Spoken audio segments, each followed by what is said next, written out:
In Iraq, authorities have beefed up security as voters head to the polls in a parliamentary election. About 24 million people are eligible to vote in more than 8,000 polling centers.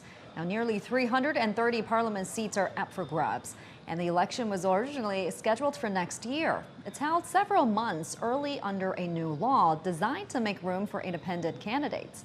Owen Hodaway has more now from Baghdad. There's a lot of general kind of concern about the party blocs will generally sort of win again.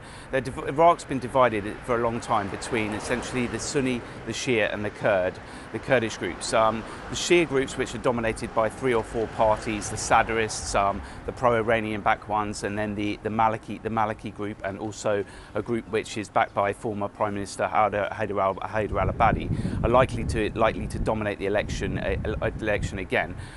But there's also concerns as well up north with some of the Sunni parties which are likely to take grabs, and then there's obviously the Kurdish region, the KDP and the PUK are likely to also get strong gains. I think the general concern amongst the electoral population is that basically the parties will essentially divide up into their sectarian blocs, which a lot of the protesters who initially called for these early elections were very concerned about. There's a fear that the general party blocs will continue to dominate any future parliament, and that won't end the sort of endemic corruption that has plagued this country. There are other issues. For instance, the coronavirus has put a massive strain on the healthcare system of this country, and there's also concerns of a resurgence of ISIS in certain areas of the north and certain areas of Anbar. So the country, no matter what government forms from these new parliamentary elections, will face a massive uphill battle.